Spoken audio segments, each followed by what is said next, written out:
दोस्तों, महात्मा गांधी को भारत को आजादी दिलाने और उनकी अहिंसावादी सोच के कारण आज दुनिया भर में एक आदर्श पुरुष के रूप में जाना जाता है।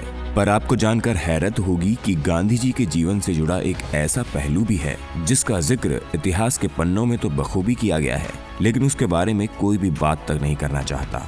गांधी जी के जीवन का ये पहलू है उनके द्वारा आश्रम में महिलाओं पर किए गए अश्लील प्रयोग।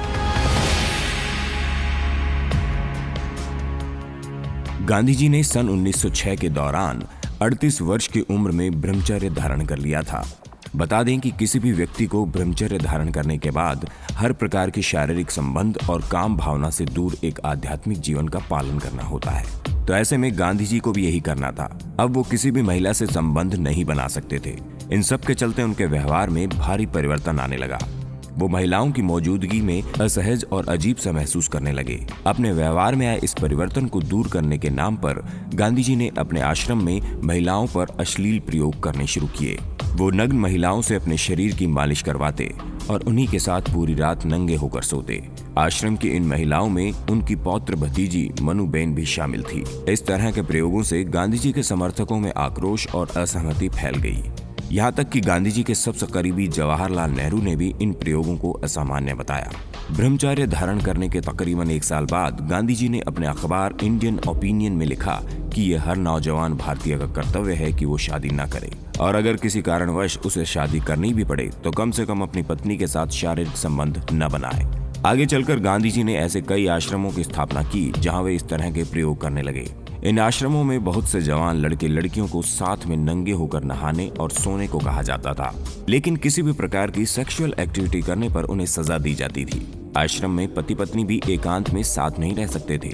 किसी भी तरह से कामोत्तेजना महसूस होने पर उन्हें ठंडे पानी से नहाने को कहा जाता था। ये सब देखकर गांधी जी के सेक्रेटरी निर्मल कुमार बोस ने उन्हें समझाया कि जब तक जनता आपकी इस नई विचारधारा को ठीक से समझ नहीं लेती, तब तक आपको अपनी पौत्र भतीजी मनुबेन के साथ बिस्तर साझा नहीं करना चाहिए, वरना जनता आपको गलत समझेगी। वल्लभ भाई पटेल ने गांधी जी के मुंह पर कह डाला कि आप जो कर रहे हैं वो अधर्म है।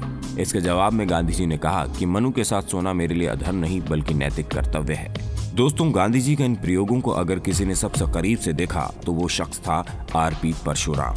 आर.पी. परशुराम केरला का एक स्टूडेंट था जिसने 2 वर्ष तक टाइपिस्ट और गांधी जी के पर्सनल सेक्रेटरी के तौर पर आश्रम में काम किया।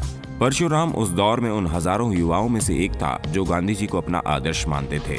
गांधी जी के प्रति इसी सम्मान के चलते वो आश्रम में काम करने आया था और सिर्फ 2 वर्षों में ही उसने अपनी नौकरी छोड़ दी। नौकरी छोड़ते वक्त उसने एक खत में गांधी जी के व्यवहार और आश्रम में हो रहे अश्लील प्रयोगों से हो रही परेशानी के बारे में लिखा।